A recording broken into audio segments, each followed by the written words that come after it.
Tapi kenapa kok hidup saya sulit sekali? Shh, dengar nih ya. Acungkan tangan yang tidak punya dosa. Acungkan tangan yang dosanya sedikit. Acungkan tangan yang dosanya sedang. Nggak ada Pak. Acungkan tangan yang merasa banyak dosa. Tuh, ada yang nggak ngacung kenapa? Karena saya banyak sekali ada. Sekarang siapa yang mengancam hidup kita? Dosa orang lain atau dosa sendiri? Jadi sebetulnya kita itu tersiksa oleh siapa? Diri sendiri. Anehnya kita tuh lebih sibuk mikirin dosa orang, kesalahan orang yang tidak akan membahayakan kita tanpa izin Allah. Sholat kurang khusyuk, istighfar berapa kali sehari? Rasulullah tanpa dosa 100 kali. Ini yang banyak dosa berapa kali? 3 kali juga lagi jengkel. Astagfirullahaladzim. Aduh, astagfirullah Gusti. Itu mah bukan istighfar. Itu mah emosi yang dimodifikasi. Nah, karena Allah Maha Penyayang, supaya dosa kita gugur, diberikanlah berbagai kepahitan. Itu karunia, karena tidak terkejar ampunan oleh tobat kita, Allah memberikan proses pengampunan lewat berbagai musibah. Jadi kalau kepahitan harusnya gimana? Sabar, istighfar yang banyak. Bismillahirrahmanirrahim. Bismillahirrahmanirrahim. Assalamualaikum warahmatullahi wabarakatuh. Alhamdulillahi rabbil alamin. Alhamdulillahilladzi anzala sakinah fi qulubil mu'minin liyajdadu imanan ma'a imanihim. Allahumma salli wa sallim wa barik ala sayyidina Muhammad wa ala alihi wa ashabihi ajma'in. Ya Allah, ya Syahid, ya Raqib, berkahi majlis ini ya Allah. Muliakan siapapun yang hadir, yang menyimak, yang berniat hadir dengan keridhaan-Mu ya Allah. Ya Allah, jadikan majlis ini Engkau mudahkan kami mengenal-Mu, meyakini-Mu ya Allah. Hujamkan di hati ini hakul yakin kepadamu. Hilangkan semua keraguan. Ya Allah, lindungi majlis ini dari niat yang salah, dari ilmu yang salah, dari amal yang salah. Taqabbal minna ya Allah, innaka antas sami'ul alim. Amin ya rabbal alamin. Apakah Allah Subhanahu wa taala menyaksikan pertemuan kita ini? Mendengar setiap yang terucap? Yakin? Ada yang tanya, kenapa kalau mengucapkan salam dijiwai? Karena salam itu doa. Assalamualaikum. Semoga Allah memberikan keselamatan bagimu semua. Warahmatullahi. Semoga Allah mencurahkan kasih sayang. Wabarakatuh. Dan semoga Allah memberikan kebaikan yang banyak dan langgeng. Itulah berkah. Jadi sayang kalau mengucapkan salam tidak pakai hati. Siapa tahu diijabah. Yang tadinya bakal celaka dengan salam, selamat. yang tadinya mau digigit anjing lalu didoain dengan salam, selamat, malah dia yang gigit sate. Yang datang ke sini rumah tangganya sedang banyak masalah, turun rahmat Allah, bisa selamat. Yang usahanya sedang susah, dengan salam turun keberkahan. Makanya sayang kalau kita mengucapkan salam hanya lisan. Sayang. Assalamualaikum warahmatullahi wabarakatuh. Waalaikumsalam. Sayang hadirin. Allah mendengarkan tidak kita mengucapkan salam? Nah, ucapan itu asyahid, Allah melihat, menyaksikan. Isi hatinya ar-raqib, diketahui. Jadi ada yang mengucapkan salam, hanya salam saja, tidak pakai hati, tidak mengerti juga artinya salam. Tapi ada yang mengucapkan salam dengan keinginan kuat orang yang disalaminya itu selama disayang dan diberkahi Allah, pasti beda. Makanya kalau suami mau berangkat, bentar ya,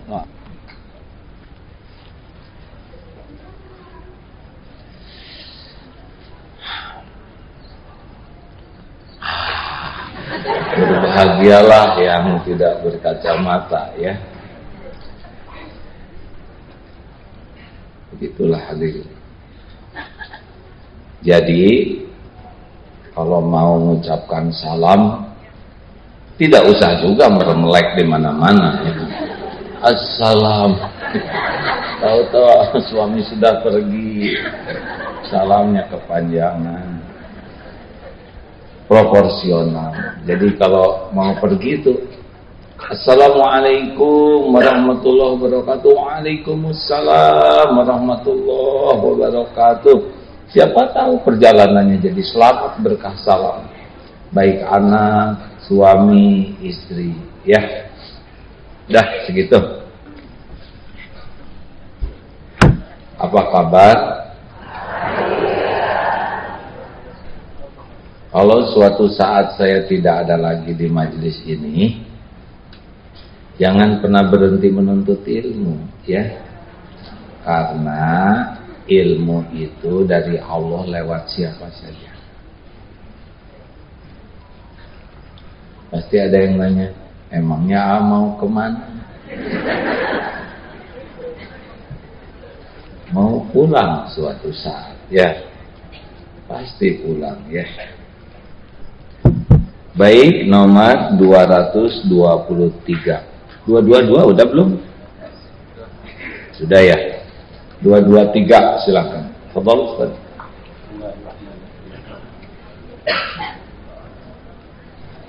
Ini di situ kan awas kabel. Halaman 160. La tanfa'uhu ta'atuhu wa la tadurruhu ma'siyatuka. Wa innama amaraka bihadihi wa nahaka an hadihi la ya'udu alaika. Tidak berguna bagi Allah taatmu dan tidak mador, tidak bahaya pada Allah maksiatmu. Dan sesungguhnya Allah menyuruh kamu berbuat taat dan melarang kamu dari maksiat. Itu untuk kepentinganmu sendiri. Tidak berguna bagi Allah ketaatanmu, dan tidak mudarat membawa bahaya bagi Allah kemaksiatanmu. Dan sesungguhnya Allah menyuruh kamu berbuat taat dan melarang kamu dari maksiat adalah untuk kepentinganmu sendiri. Di dalam Al-Quran surat A'udzubillahi minasyaitonirrajim, in ahsantum li anfusikum wa in asatum falaha. Jikalau kamu berbuat baik, maka kebaikan itu untuk dirimu sendiri. Dan juga jikalau berbuat jelek, maka keburukan itu untuk pelakunya sendiri. Jadi hadirin sekalian, kalau kita gini-gini ya, Allah Subhanahu wa ta'ala pencipta kita, tahu persis ciptaannya karena dia yang mendesain baik lahir maupun batin, hardware maupun software. Karena kita ini dirancang oleh Allah, didesain oleh Allah, Allah tahu persis apa yang bisa membuat kita bahagia.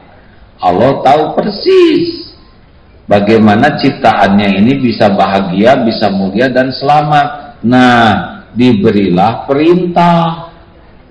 Jadi perintah Allah itu semata-mata supaya kita bahagia. Perintah Allah itu semata-mata supaya kita mulia. Perintah Allah itu semata-mata supaya kita selamat, pulang kembali kepada penciptanya.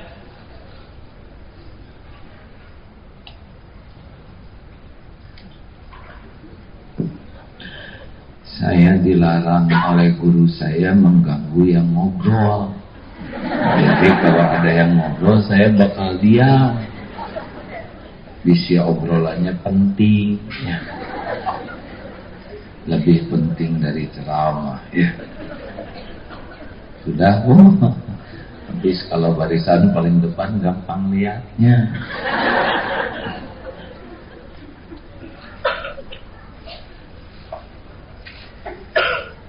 Sekali lagi ya, kita ciptaan siapa?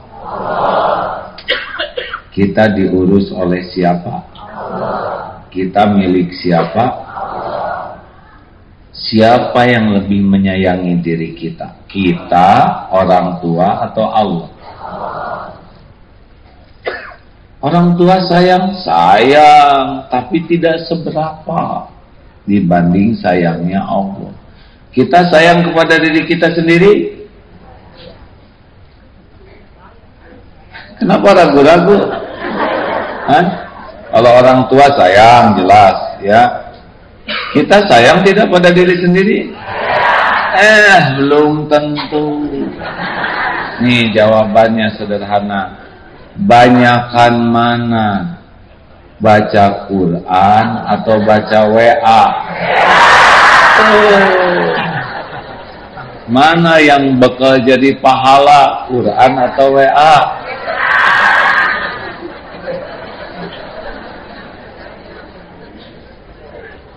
Kalau orang berbuat maksiat namanya zolam tu nafsi. Dia menzolimi dirinya sendiri. Nah, Allah juga tahu yang bisa bikin kita sengsara karena Dia yang mendesain. Yang membuat kita jadi hina, Allah pasti tahu karena Dia yang merancang kita. Dan yang membuat kita tidak bisa pulang ke surga, Allah tahu. Nah, disebutlah larangannya.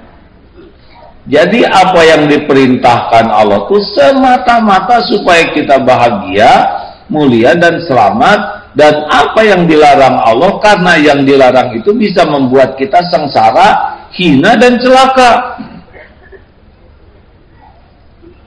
Kalau diibaratkan larangan Allah itu karena ada binatang berbahaya, makanya disuruh menjauhinya. Nah, sedangkan perintah karena ada nikmat yang besar, maka diperintahkannya. Celakanya, bukan celakanya. Faktanya, nafsu itu sebaliknya. Nipunya tuh dibisiki oleh setan. Jadi setan tuh membisiki kita kendaraannya nafsu. Nafsu itu sebaliknya dia tuh menganggap maksiat sebagai sesuatu yang membahagiakan, mengangkat derajat dan ya bukannya versi dia, dan taat itu beban. Itu versi nafsu. Nah, banyak orang yang gagal karena dia kalah oleh nafsu. Tes mana yang kira-kira bakal membahagiakan, sholat tahajud atau ngorok? Mana yang disukai nafsu, tidur pulas atau tahajud? Mana yang disukai nafsu? Saum, sunnah atau kuliner? Mana yang disukai nafsu? Sedekah 100 ribuan atau 5 ribuan?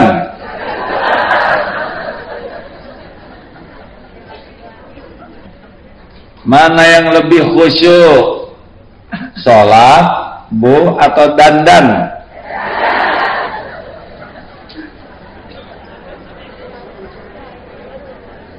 Nyebut lucu ke saya, lucu katanya. Ini teh serius hadirin. Nah, kita sering kalah oleh nafsu. Nafsu itu cenderungnya membawa kepada kemaksiatan, kecuali nafsu yang dirahmati Allah. Saya bacakan sebuah hadis sahih Muslim. Ini sahih.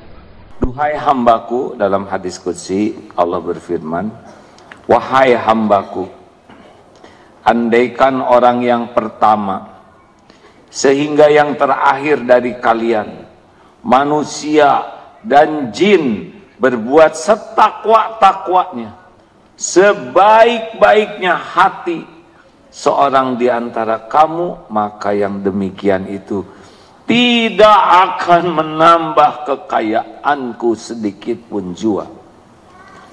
Artinya orang mau soleh, sehebat-hebatnya soleh, gak nambah apa-apa, gak ngaruh bagi kemuliaan Allah. Sebaliknya, jika semua itu berbuat sejahat-jahatnya perbuatan manusia, maka yang demikian tidak akan mengurangi kekuasaan kerajaanku sedikit pun jua, kecuali bagai air laut jika diambil dengan jarum. Begitu saja, dan ketika diangkat jatuh juga airnya, tidak ada berkurang.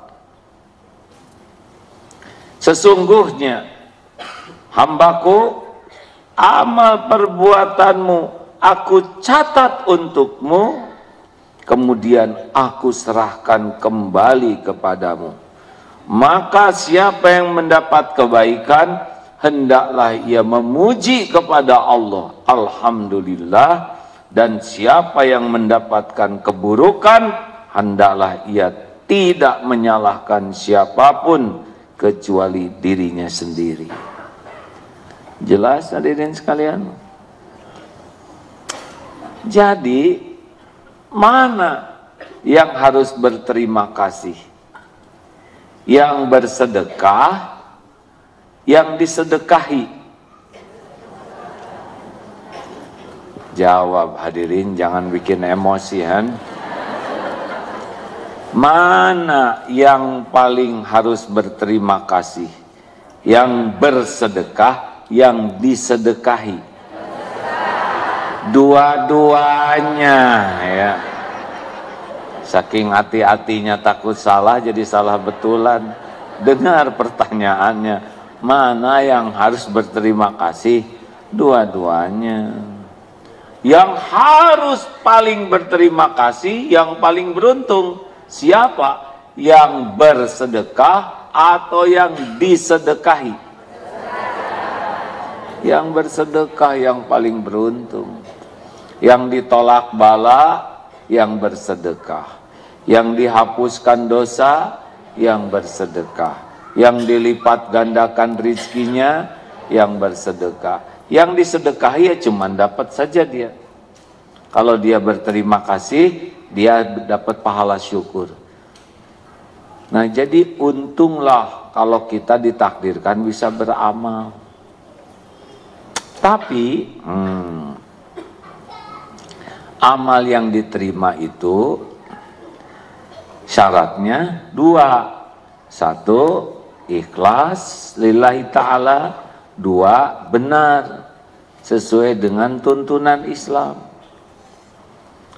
Amalnya benar, haji, sedekah, niatnya ria, tidak diterima. Niatnya lillahi ta'ala, tapi nyolong duit orang, tidak diterima.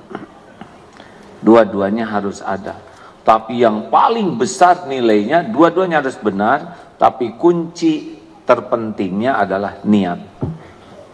Amalan benar, niatnya ini range-nya luas, bisa jadi besar karena besarnya niat. Bahkan belum sempat beramal saja sudah berniat, sudah jadi kebaikan. Hebatnya niat. Nah, ibu bapak yang baik, niat itu ada 3 tempatnya. Di mana?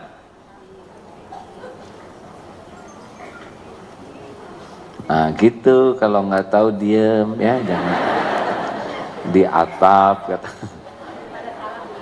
Oh benar Bu, daripada salah mending diem.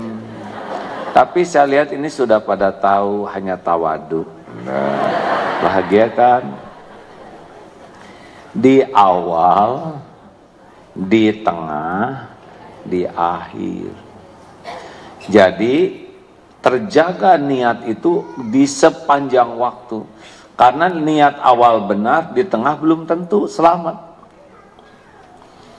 Di tengah sedang beramal bisa benar, di ujung selesai amal belum tentu selamat. Harus serius ini. Tekniknya begini. Di awal sebelum beramal yang dibesarkan itu roja. Harap, roja itu artinya harap. Duh, semoga amal ini diterima. Ya Allah, semoga saya ngurus keluarga ini jadi amal. Ngurus anak ini jadi amal. Semoga saya berdakwah ini jadi amal. Bulat, cuma satu-satunya harapan dari aktivitas yang kita lakukan adalah diterima. Karena yang penting itu bukan amalnya. Yang penting itu diterimanya. Iya kan? Bukan melamarnya, yang penting teh diterima. Yang jadi jodoh teh diterima.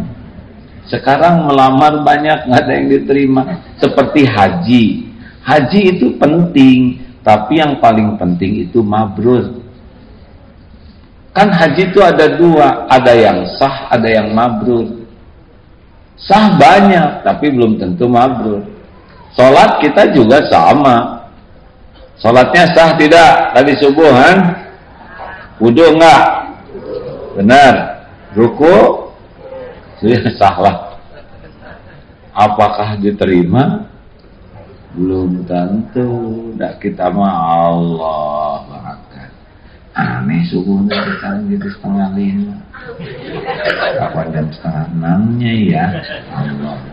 Pagi ini sarapan apa? Misalnya Allah. Masih uduk, wah, Allah. Masih tim. Tapi yang di depan itu nggak enak sekarang, Allah. Kecil-kecil ayamnya. Apalagi pakai telur puyuh, kolesterol bisa naik, Allah Akbar. Itu tuh lagi sholat subuh hadirin. Dan happy, Assalamualaikum, Assalamualaikum, nggak ada rasa salah. Kira-kira diterima tidak? Nah, sama. Kita harus berusaha keras punya amal, berjuang untuk beramal, tapi apa niatnya? Ibu sama ya Bu ya, Ibu kalau dandan itu berapa menit sih standarnya wanita? Kan? Wanita mah kalau udah siap teh berarti 20 menit baru keluar itu. Udah siap Bu, udah. Nah, 20 menit teh. Dikit lagi 10 lah. Ada dikit lagi yang 2 menit, nggak ada. Ini juga udah mau keluar, nah, masih 7 lah. Dan nanti balik lagi ke kaca, aneh ya. Padahal itu juga wajahnya.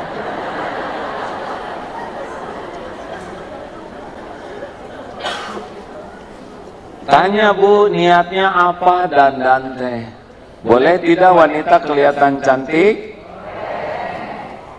Boleh, yang tidak boleh itu lelaki ingin cantik. Wanita ingin kelihatan cantik untuk siapa Bu? Suami. Suami siapa? Nah ini saya dosa nih, menjebak ya kan, karena saya udah tahu jawabannya begitu. Maafin ya Bu ya. Ada kepuasan batin, dengki namanya hadirin. Ini puas ya, tidak ibu-ibu mah. ke ondangan, stakar kebek, pulang dari ondangan keringet, bedak udah pudar, bulu mata udah jatuh di hidung. Itu giliran sama suami, Pak. Apa-apalah, tobat, Pak. Tanya niatnya apa nih?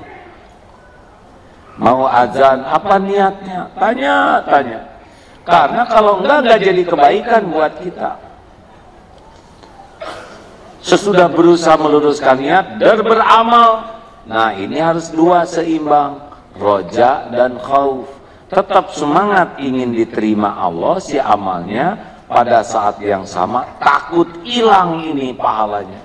Takut hilang. Jadi kalau dari awal kan belum diamalkan. Jadi yang dibesarkan adalah roja.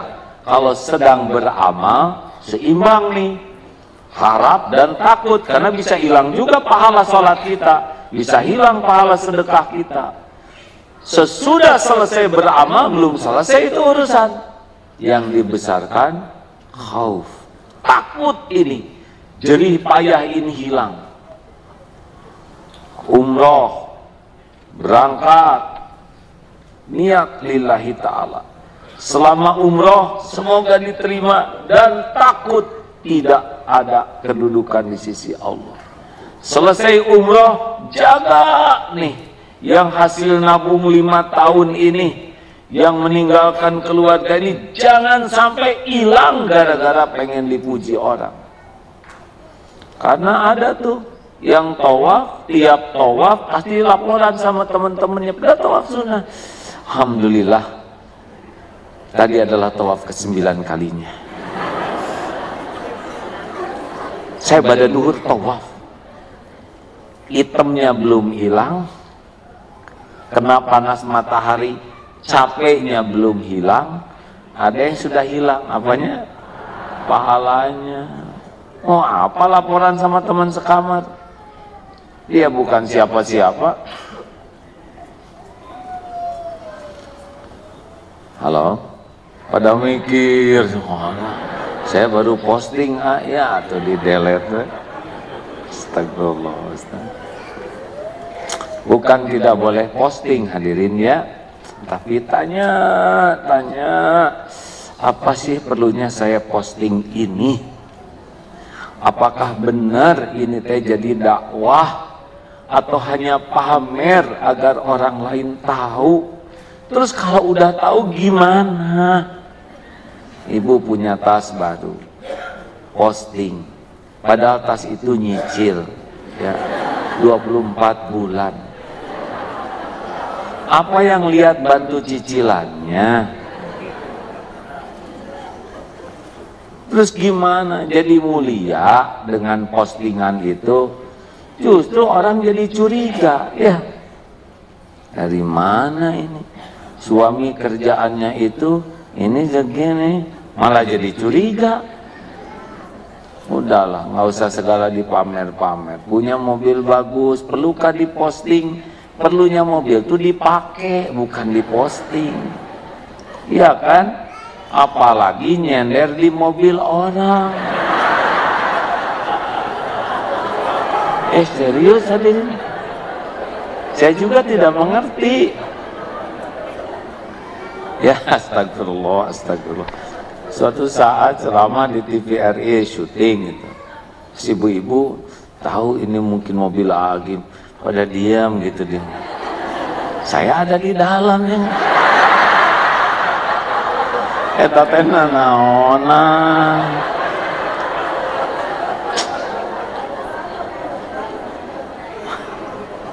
Iya, kita suka gitu kan? Ada mobil bagus, nyender, terus dibuka jendela, ada apa? Oh tidak. Kenapa harus begitu kita ya? Itu teh cari kedudukan di sisi makhluk. Ingin dianggap keren, ingin dianggap kaya, ingin dianggap elit. Capek hidup kayak gitu tuh. Kenapa capek ya? Karena Allah tidak suka. Dibikin capek hati itu. Bu, ingin kelihatan cantik teh capek. Apalagi yang sudah lewat masa, sudah bukan kadaluarsa ya, tetap. Maaf ya Bu ya. Ada satu masa ya yang udah nggak bisa diakalin lagi. Orang teh udah tahu ibu teh nenek ya. Ibu mau pakai blue jean ketat gak beda tuh ya. Kita udah maaf ya. Jadi kebayang astagfirullah.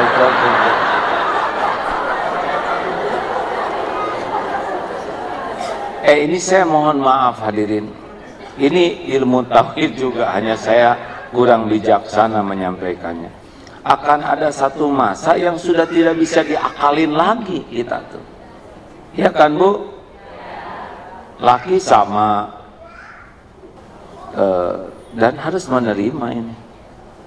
Dulu mah nggak ada tuh kolesterol naik, sekarang mah ada. Dulu makan ini enak, kemarin di Medan tuh ada istana duren, kolesterol. Kata siapa kolesterol? Browsing, coba lihat loh. Enggak, duren nggak bikin kolesterol. Masa? Aduh, saya makan enak. Karena dari hasil browsing tidak ada kolesterol. Malam-malam kenapa sakit-sakit begini? Coba periksa asam. Iya Pak, asam urat. Itulah dunia aki-aki hadirin. Harus terima. Kalau gitu gimana dong kalau sudah tua? Tuh saya nanti sebentar lagi diposting di IG ya. Ada usia 82, 85 tahun yang ternyata imunitas tubuhnya seperti anak usia 20 tahun. Kakek-kakek, nenek-nenek. Ya, dan penelitian ilmiah dia tidak ada kolesterol, tidak ada asam urat, tidak ada darah tinggi. Kenapa fresh? Ternyata mereka hampir setiap hari bersepeda. Saya belum ngomong sepeda hari ini ya. Sepeda juga bisa jadi amal, bisa jadi dosa. Ada yang sibuk ingin memamerkan merek sepedanya. Jangan sebut merek kan. Cirinya apa? Ya nanti kalau sholat tidak khusyuk ya. Karena takut diambil orang. Ada yang bersepeda memamerkan penampilannya, seragam, gaya. Saya juga bingung, kenapa kau bersepeda pakaian ketat-ketat? Apa niatnya ketat begitu? Yang malu, saya aja sesama lelaki malu. Nah, itu jijai ya. Ya malu lah. Nggak tahu, kalau saya sih malu lihatnya hadirin. Atau memamerkan kekuatannya. Mudah bagi Allah, walaupun jago tinggal lepas tangan, jatuh, patah, copot. Tidak dari depan, dari belakang. Kita hati-hati, yang di depan jatuh, kita nabrak. Kita hati-hati dari belakang yang kepleset. Banyak. Makanya kalau nggak jaga niat itu, aduh. Nah Allah tuh tahu niat, ya. Makanya bersepeda juga jadi ibadah. Nah begitulah. Jangan sampai ketika sedang beramal hilang kendali atas niat yang tadinya ikhlas jadi ria. Ini misalkan saya sebelum ceramah niatnya lillahi ta'ala misal ya, tapi ketika sedang ceramah bisa belok tuh, bisa ingin dikagumi, bisa ingin pamer amal, bisa ingin menampakkan seakan-akan dirinya udah soleh. Ini bisa banyak nih niat-niat ini. Bisa merasa lebih mulia dari jamaah. Nanti selesai amal, ada lagi strateginya, yaitu yang dibesarkan adalah khauf, takut hilang amal. Tidak jarang orang selesai beramal, amalnya mati-matian, hilang tuh. Jelas sekali dalilnya. tentang yang sudah sering dibacakan di sini hadis sahih, ada orang yang berjihad sampai mati di medan perang dan ujungnya masuk neraka karena ternyata dia lebih suka dianggap pemberani, pahlawan, pejuang. Ada yang dakwah, tahu ilmu agama dan dakwah, tapi masuk neraka juga padahal ilmunya banyak karena dia memang pengennya disebut sebagai kiai, sebagai ulama, alim, ustadz keren, mubalik beken, dan itu yang ada dalam niatnya.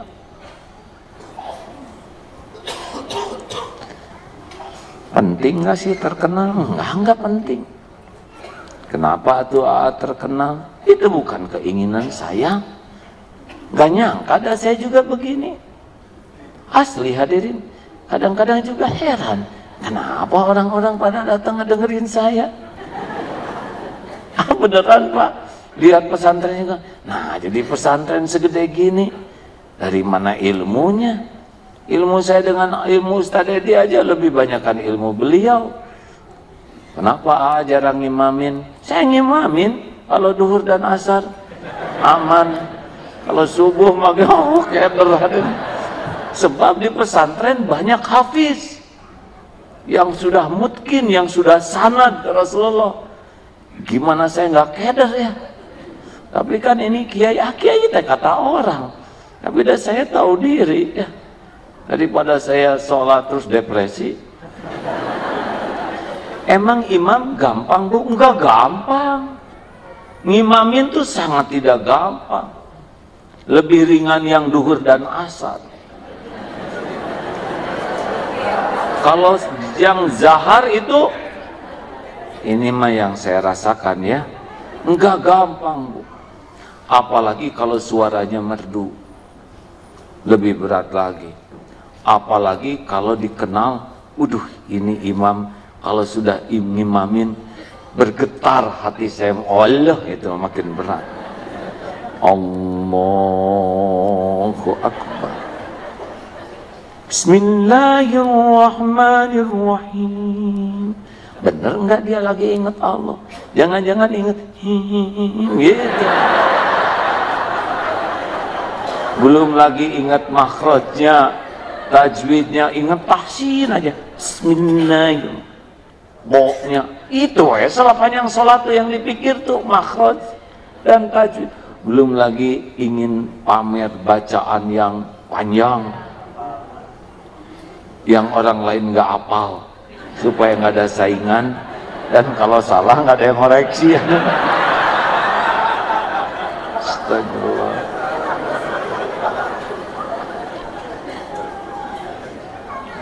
Berat. Belum lagi kalau di antara makmum ada orang yang kita segani, calon mertua, itu bisa dimakan tuh pada waktu sholat itu. Dan rusak niatnya pada waktu sholat.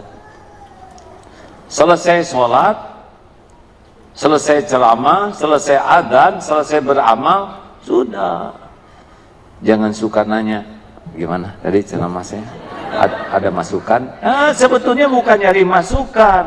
Dia tuh ingin disebut, wah ceramahnya bagus sekali. Itu yang dia tunggu. Giliran ada masukan betulan, gimana ada masukan? Ada, kurang enak itu tadi ceramah. Saudara mah nggak pakai hati, dengernya kurang fokus. Kalau orang sudah minta evaluasi, ya itu bisa benar-benar minta evaluasi atau memang ingin menegaskan bahwa dirinya bagus. Kalau nggak belajar ilmu hati, di awal ngaco, di tengah ngawur, sesudah berantakan. Tinggal capek aja.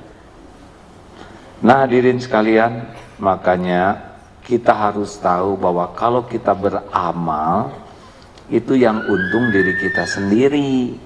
Tidak perlu pengakuan orang, tidak perlu pujian orang, tidak perlu ucapan terima kasih dari orang. Karena yang untung kita. Kita nolong orang, kita yang untung. Kita yang dapat pahala, kita yang akan dimudahkan oleh Allah. Ya sudahlah, orang lain berterima kasih atau tidak, orang lain menghargai atau tidak kebaikan kita, orang lain nyebut-nyebut atau tidak, itu udah bukan kapling kita. Kapling kita ini bagaimana amal kita ini diterima Allah. Kita yang beruntung. Jelas Pak? Pak? Apa? Dan Bapak nggak usah rewel ya di rumah kalau istri rada kurang menghargai jerih payah Bapak. Tuh Pak katanya, tetangga mah ganti-ganti mobil, kalau Bapak mah ganti penyakit.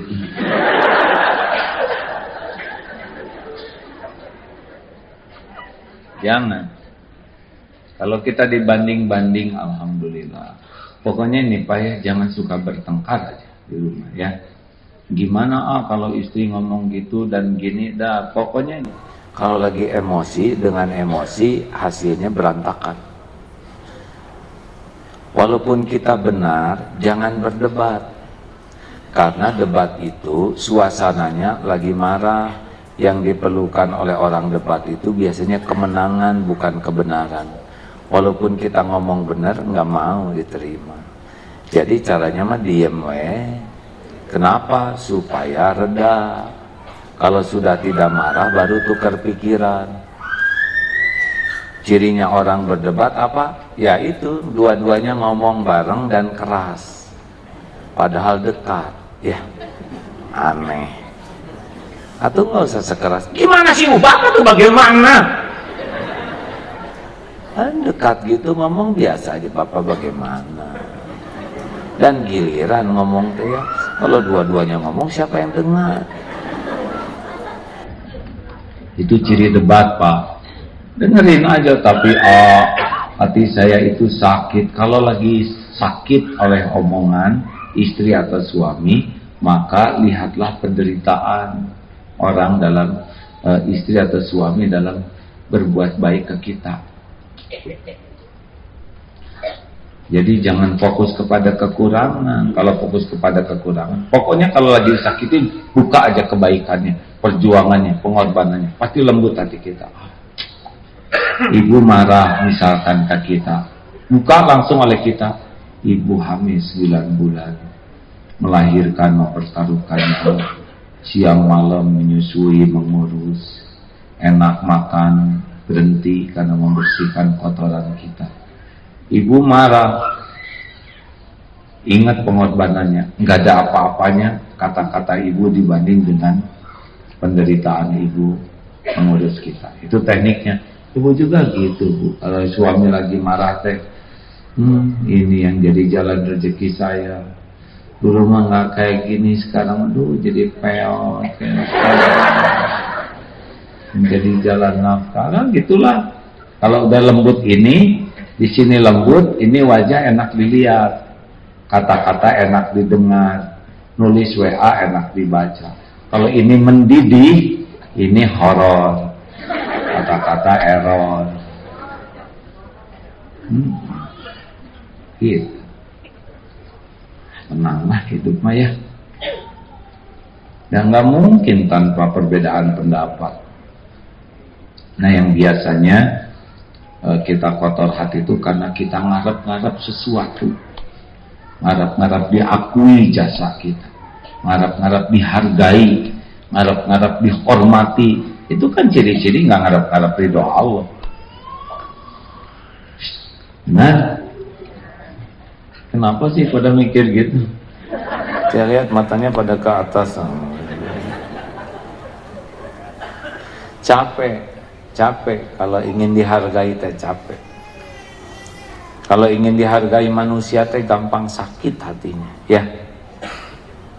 Udah umur tinggal dikit, makin tua sakit hati terus, kapan bahagianya? Lagi sakit hati mati. Ai. Kau mau saya mah. Walaupun ada orang yang gimana gitu ngomong jelek diviralkan, asok aja. Ya Tuhan saya mah Allah, bukan dia. Ya. Ada kan kemarin yang ngirim video tuh ke saya tentang Gimana menurut kata-katanya? Nggak tahu ya, dia nggak ngomong apa-apa kok. Di setel enggak. Dia ngomong tuh kalau disetel. Kalau nggak disetel mah diam aja gini. Terus saya masukin yang gambar keranjang, hilang dia. Coba ngapain? Nggak ada kerjaan, dengerin yang nggak enak ya kan? Mending denger murotal, denger ilmu. Masa saya harus ngedengerin yang gitu? Tapi itu ada yang nulis jelek, mana? Gimana menurut tulisannya nggak tahu ya? Sakit nggak? Enggak. Kenapa enggak? Dan nggak dibaca ya. Kan tulisan yang menyakitkan itu kalau dibaca. Kata-kata yang menyakitkan itu kalau didengar. Janganlah, hidup kita belum tentu panjang. Mungkin sebentar lagi udahan. Masa mau dirusak terus? Ada kalanya memang kita harus mendengar. Kalaupun takdirnya harus mendengar, ya kita harus pintar-pintar menata hati. Jangan sampai jadi busuk hati kita. Jangan sampai makan jadi nggak enak gara-gara perkara kecil, nggak ada garam. Garam mana? Itu kan kemarin ada garam di sini. Cari. Ada mual. Padahal masakannya enak-enak. Mau tidur. Ini kenapa bantalnya ini? Udah diganti belum sarung bantalnya? Udah berapa lama? Saya tuh mual tuh, nggak bisa tidur. Ada yang begitu. Naik mobil bagus-bagus. Ini AC-nya kurang dingin nih. Udah dingin, freonnya udah diganti belum? Belum Pak. Aduh, harusnya diganti. Jadi stres sepanjang jalan. Mending naik ojek gue daripada naik.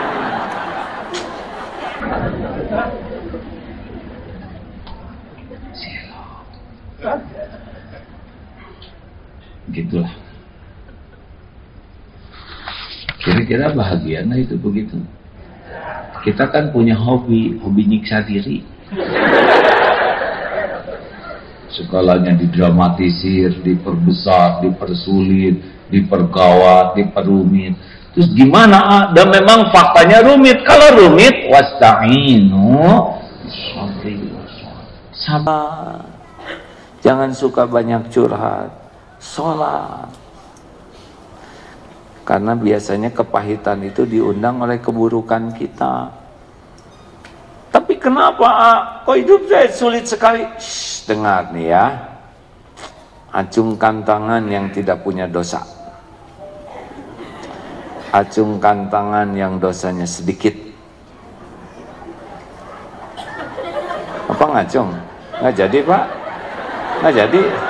Kenapa nggak jadi Pak? Takut nggak ada yang percaya ya. Acungkan tangan yang dosanya sedang. Nggak ada Pak. Acungkan tangan yang merasa banyak dosa. Tuh, ada yang nggak ngacung, kenapa? Karena saya banyak sekali ada.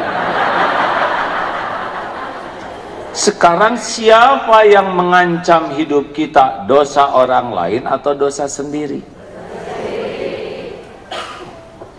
Jadi sebetulnya kita itu tersiksa oleh siapa? Diri sendiri. Anehnya kita tuh lebih sibuk mikirin dosa orang, kesalahan orang yang tidak akan membahayakan kita tanpa izin Allah. Dan anehnya kita tidak merasa terancam oleh keburukan kita, tapi Allah tahu dosa kita itu mengancam kita. Allah sudah ngasih fasilitas, sholat, istighfar, sedekah, kita kurang. Sholat kurang khusyuk, istighfar berapa kali sehari? Rasulullah tanpa dosa 100 kali. Ini yang banyak dosa berapa kali?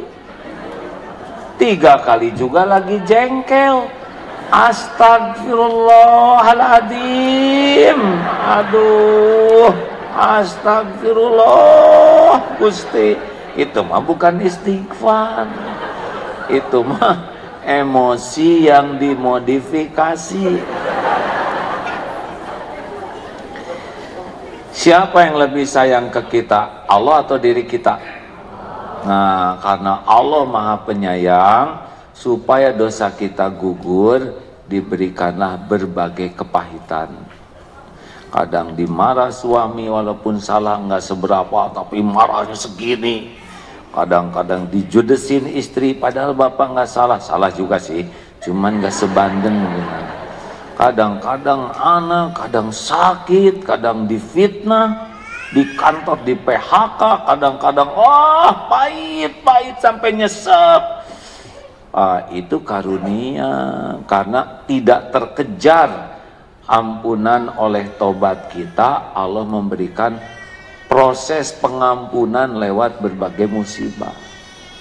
Jadi kalau kepahitan harusnya gimana? Sabar, istighfar yang banyak.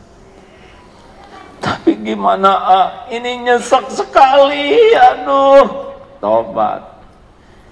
Dosa saya apa? Itu dia nggak ngaku ya.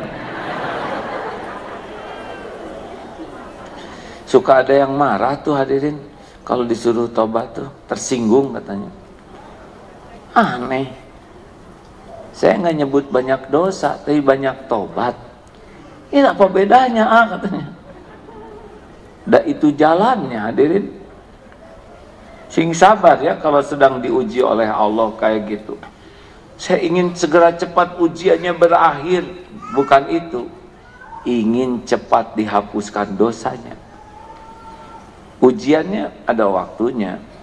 Kalau lagi malam gelap gulita, nggak usah nungguin pagi, karena ada waktunya. Kalau lagi gelap gulita malam, tahajud, nanti enak malamnya.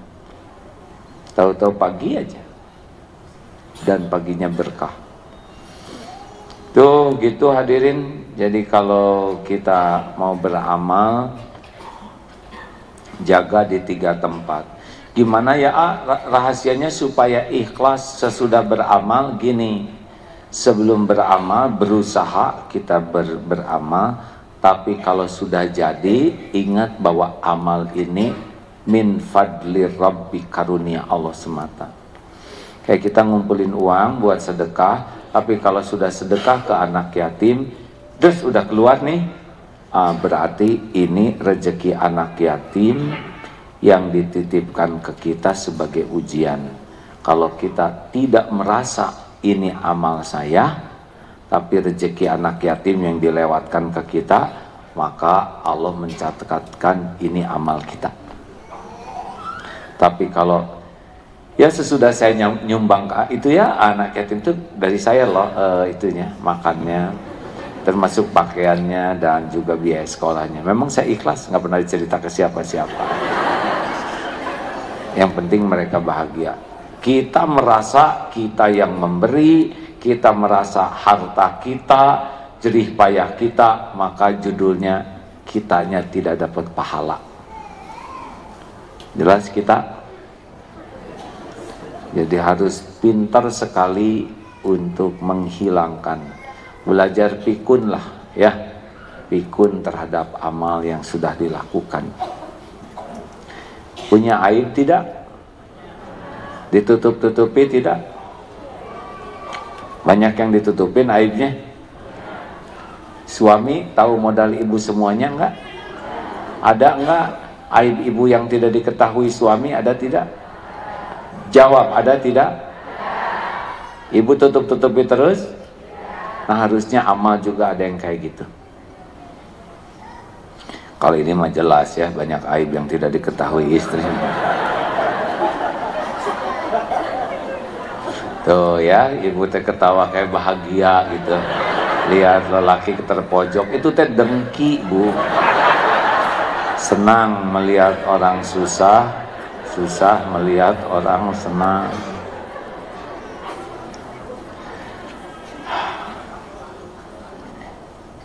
Kita tidak bisa menguntungkan Allah dalam bentuk apapun, tidak. Allah mah penguasa langit dan bumi. Ini masjid ini besar, betul? Di Jakarta besar kecil? Kecil. Di ukuran Jakarta ini titik aja. Di ukuran Pulau Jawa, masjid ini besar kecil? Nggak ada apa-apanya. Di Indonesia, di dunia ini banding matahari seperti merica dengan lingkaran yang besar seperti gerobak kerupuk. Matahari kita yang begitu dahsyat di Bima Sakti ini nothing, kecil sekali. Dan di jagat ini galaksi itu begitu banyak. Dan ada lagi super galaksi yang begitu luas, dan semuanya milik Allah. We are nothing. Kita ini tidak ada apa-apanya. Makanya aneh lihat yang petantang petenteng itu, apa yang mau dipetantang petentengin? Ya nggak dikasih minum haus, nggak bisa kencing, nggak dioperasi, nggak bisa nafas, masalah, nggak bisa kentut, didoain hadirin. Betul, kita mah nggak tidur nelangsa, tidur terus dikubur. Makanya sudahlah, nggak usah sombong. Saya terinspirasi, itu ada dua anak kecil yang kulit putih dengan kulit hitam. Kata yang kulit putih teh, kenapa kok kulit kamu hitam banget sih? Emang dari Afrika. Kata yang hitam, habis kata bapak saya, ibu saya gini, bu, mending anak kita hitam aja supaya nggak gampang kotor, gitu aja.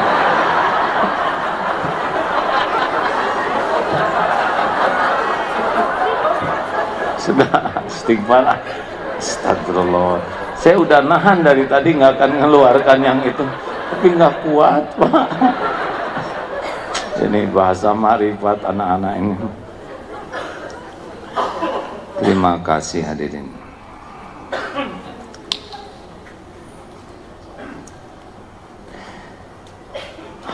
Baik, ada pertanyaan?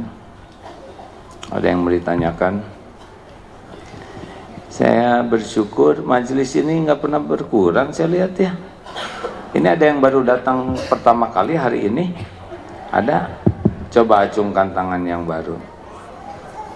Alhamdulillah, terima kasih. Kenapa Bu? Siapa yang ngajak Bu? Ada yang ngajak atau? Alhamdulillah. Jangan aneh, di sini kajiannya sederhana Bu. Yang sudah sering ke sini ada? Enggak bosen? Hah?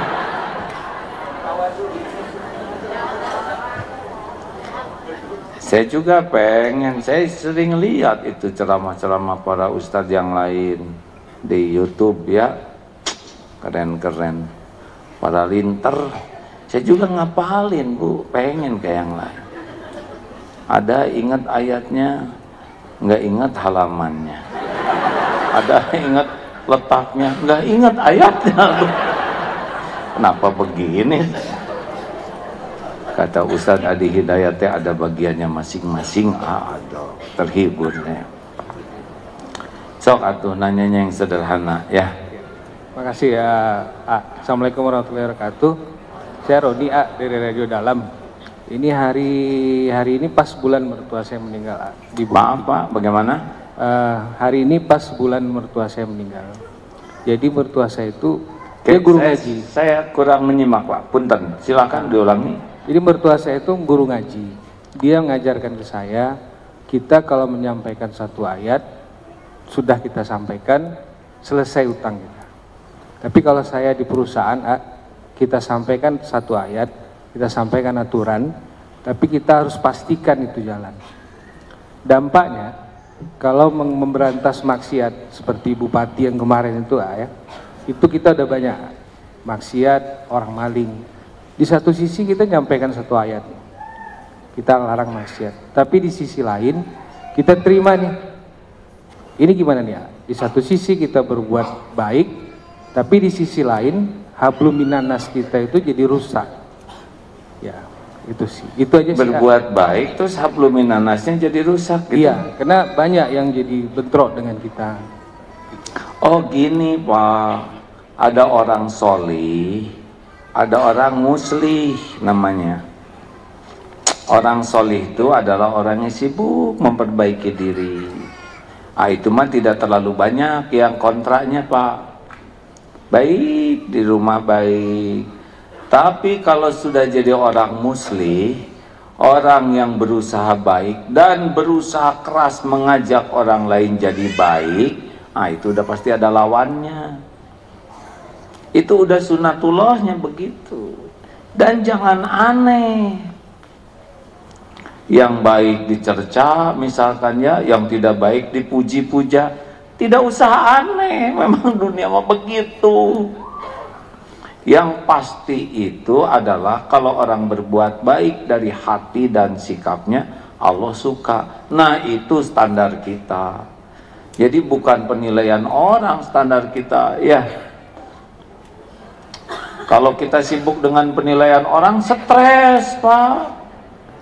Stres, karena orang beda-beda. Orang itu melihat kita tuh orang biasa kalau dia belum kenal. Tapi orang akan menghargai kita kalau dia sudah mengenal kita dengan baik. Oh, respect ya. Jadi Bapak jangan heran, di tempat yang nggak dikenal Bapak itu bukan siapa-siapa. Presiden kita juga di tempat yang tidak dikenal dianggap biasa weh. Saya baru pulang dari Turki kemarin, nggak ada tuh yang gimana-gimana. Wah, hare-hare weh, kedupak di sini. Di sana nah, itu udah kletik. Kita itu jadi orang spesial di hadapan orang yang mencintai kita. Mungkin kita nggak ada apa-apanya di tempat orang yang mengenal, tapi di hadapan anak, you are my everything. Atau biasa aja lah, sekali-kali saya bahasa Inggris, cie, itu teh apa maksudnya? Coba ibu teh puas nyebut cie. Yang serba salah itu. Atau nggak usah pakai my everything ya, ada lagunya ya. Di kalangan orang yang sebel ke kita, Bapak mau berbuat apa juga salah.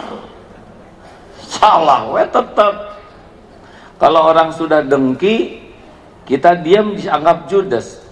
Kita ngedehem dianggap sinis. Kita ngasih hadiah dianggap cari muka. Salah we semua. Makanya dari tadi juga waqafa billahi syahida, cukuplah Allah yang jadi saksi, surat An-Nisa 79. Gitu Pak. Terus berbuat baik. Enak Pak, berbuat baik terus dihina. Kebaikan jadi pahala, dihina penggugur dosa, apa ruginya?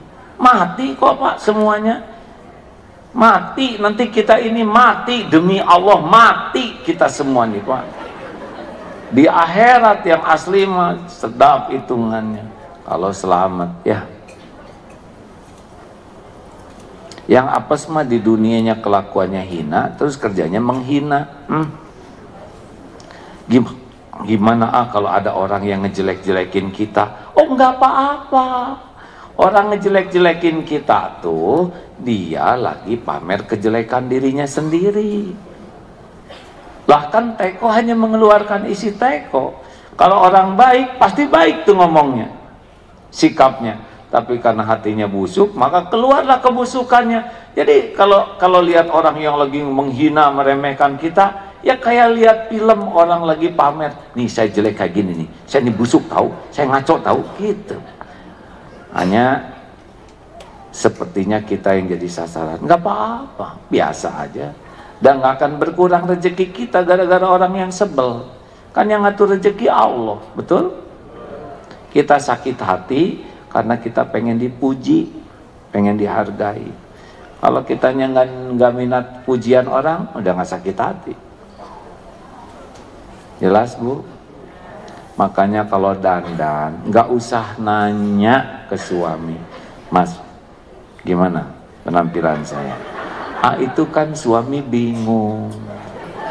Nyebut cakep dah nggak begitu, nyebut jelek nggak tega. Iya ibu teh kayak kesemek dah gitu. Ya, pertanyaan selanjutnya silahkan.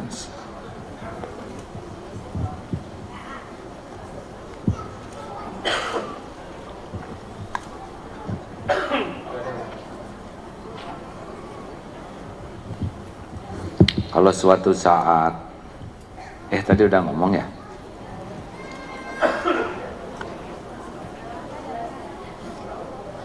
Pakai tangan kanan minumnya ya. Jadi sunnah minum apa? 1, tangan kanan. 2, duduk. 3, dilihat dulu. Jangan sampai kosong kayak tadi ya. Siapa tahu oli. 4, bismillah. 5, 3 tegukan sunnahnya ya. Lalu kalau sudah, alhamdulillah. Jangan nafas di dalam gelas dan jangan mencela makanan dan minuman. Kucing minum, kambing minum, monyet minum, kita minum. Yang membedakan apa? Pakai tumbler ya. Yang membedakan jadi amal. Silakan Bu. Mana? Ya Bu.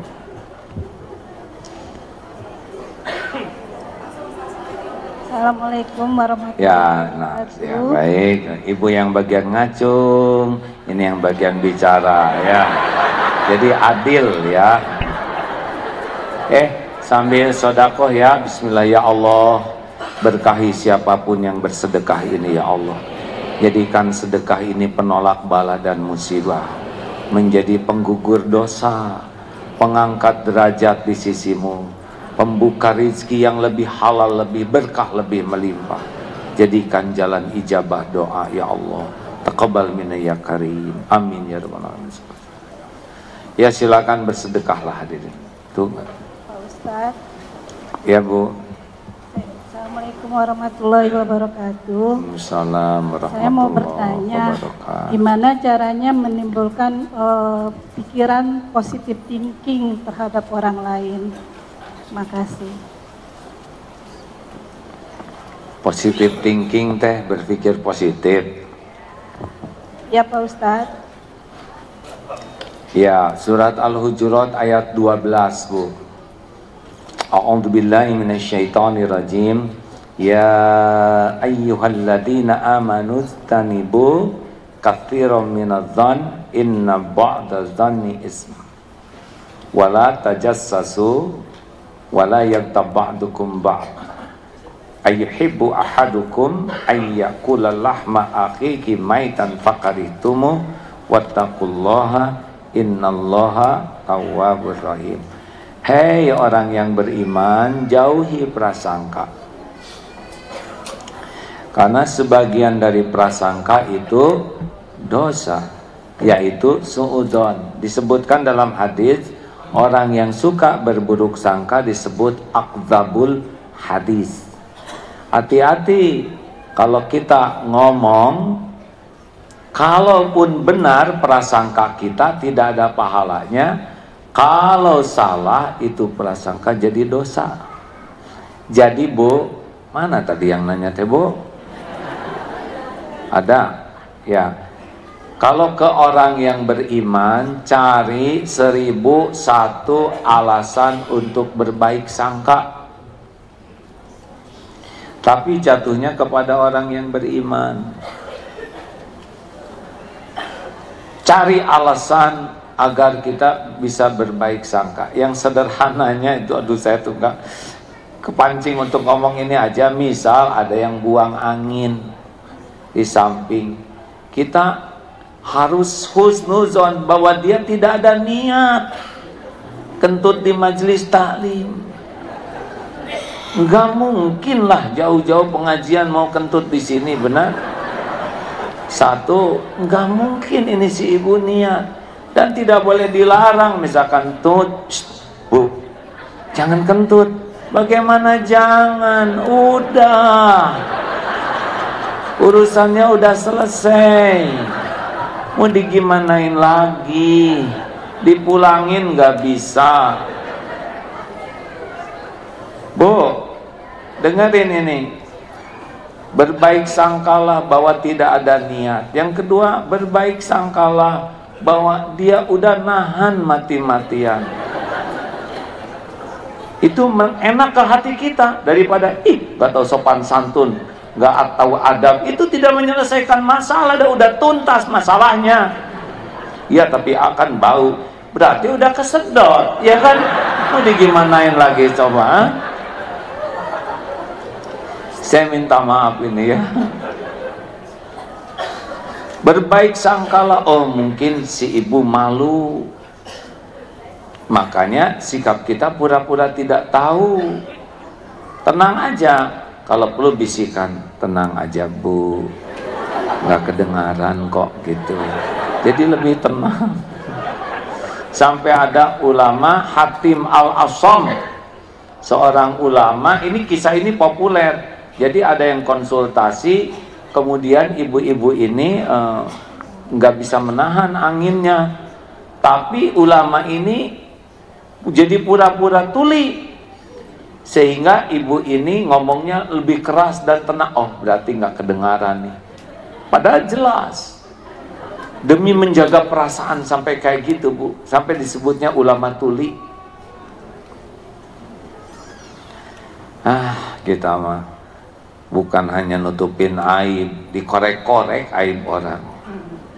Sudahlah, mau apa, hidup cuman sebentar, belum tentu lama. Bener loh, ini saya jarang ingat cepat tentang kematian, kecuali akhir-akhir ini lebih banyak ingat, karena wah iya ya, saya udah lama di dunia ini, berarti tinggal dikit lagi nih. Rasanya sayang gitu waktu itu kalau mau dipakai untuk hal-hal yang kira-kira jadi Allah nggak suka gitu. Ya sayang pak, udah cukup lama di dunia, tinggal dikit lagi ya nggak? Ya gitulah, nggak mau sia-siakan, pengen pulang selamat ke Allah ya kan? Kesempatan tinggal dikit lagi. Terakhir, bah. Assalamualaikum warahmatullahi wabarakatuh. Waalaikumsalam. Nama saya Ismail A. Ismail, nama yang bagus. Ismail putranya siapa? Maksudnya orang tua ini. So tahu dia. Kalau itu mah Nabi Ismail. Berbaik sangka hadirin semua teh soleh. Baik, terima kasih Pak Ismail. Ini kan sebentar lagi kan tahun baru Imlek gitu kan, dan sebentar lagi apa? Tahun baru Imlek. Imlek. Iya, dan beberapa dari kebanyakan mayoritas kita tuh ya, terutama yang muslim itu kadang suka memakai atribut dan ikut-ikutan. Contoh kayak ya kita lihatlah di beberapa media yang mungkin ada di Kelenteng yang pakai atribut dengan muslim. Itu kadang saya miris dan sedih gitu kan. Cuman untuk di satu sisi kita juga harus ada tindakan atau nasihat gitu. Apa ya sikap terbaik kita yang harus kita tunjukkan, teladanin, atau mungkin ada nasihat yang mungkin. Ya, Indonesia ini adalah negara yang dibangun syariatnya kesepakatan para pendahulu kita. Mayoritas pendahulu kita yang menyepakati ini adalah umat Islam. Tapi ada juga tokoh-tokoh agama yang lain. Jadi tidak usah heran kalau memang Bhinneka Tunggal Ika itu adalah bagian dari kehidupan kita. Berbeda suku, dan tidak mesen suku siapa. Saya jadi orang suku Sunda tidak pesen, ya nggak tahu kenapa saya takdirnya jadi begini. Tapi pasti ini yang terbaik bagi saya, ya. Jadi jangan rewel masalah suku, dah itu mah nggak pesen. Ada juga masalah agama. Kalau agama tergantung orang tua, ya, karena semua bayi itu lahirnya fitrah. Tetapi dengan perbedaan agama seperti ini, aslinya ya, kalau Allah mau dibikin semua beriman, beres tuh oleh Allah, benar? Allah membiarkan adanya perbedaan untuk ladang amal bagi kita semua. Jangan alergi kepada perbedaan, hadirin, karena kita juga jadi orang gara-gara perbedaan ibu dan bapak, ya kan? Makanya kalau yang LGBT itu ya nggak bisa punya anak. Robert Mugabe menahan homo di penjara. Ini saya baca ya artikelnya. Boleh kamu keluar dari penjara kalau sudah punya anak, katanya gitu.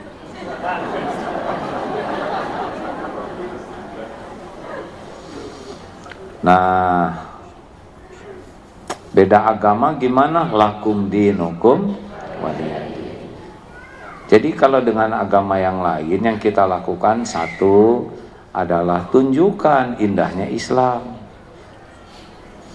Dua, sampaikan indahnya Islam dengan menunjukkan, jadi tahu oh ini Islam teh tenang, indah akhlaknya. Belum ngobrol tuh. Ketika ngobrol sampaikan kalau bisa. Yang ketiga, doakan supaya dapat hidayah, itu aja. Terus gimana kalau ada ya udah nggak apa-apa, dan memang itu urusan agama masing-masing dan sepanjang tidak mengganggu akidah kita tidak apa-apa. Gitu. Nah gimana itu yang pakai atribut, mungkin belum sampai ilmunya. Tugas majelis ulama nanti yang memberikan fatwa supaya saling menghargai, gitu ya. Jangan emosi lihat yang beda agama tuh, hadirin. Kita bersyukur bisa dapat hidayah, caranya adalah bantu orang mengenal Islam. Jadi non-Islam tuh ada yang tidak tahu Islam sama sekali. Kayak orang Eskimo, sholat, apa itu sholatnya? Tidak tahu, pasti ada perhitungan sendiri. Karena dia lahir di Eskimo juga bukan kehendak dia. Allah yang menetapkan dia jadi orang Eskimo. Sebetulnya kita dengan monyet juga sama-sama satu, sama-sama ciptaan Allah. Yang kedua apa? Sama-sama apa? Makan, sama-sama tidak pesen. Monyet tidak pesen jadi monyet, sebagaimana kita tidak pesen jadi orang. Kalau ada satu nyawa, ada nih, sekarang itu berapa ya? Ini sekitar 1000-an biasanya, 1100. Kalau ada 1100 nyawa yang ngumpul sekarang ya, tapi sebelumnya ditakdirkan jadi monyet. Monyet ibu-ibu teh, Bu. Saya teh monyet nih. Kalau memang Allah menghendaki nyawa itu jadi monyet. Jadi jangan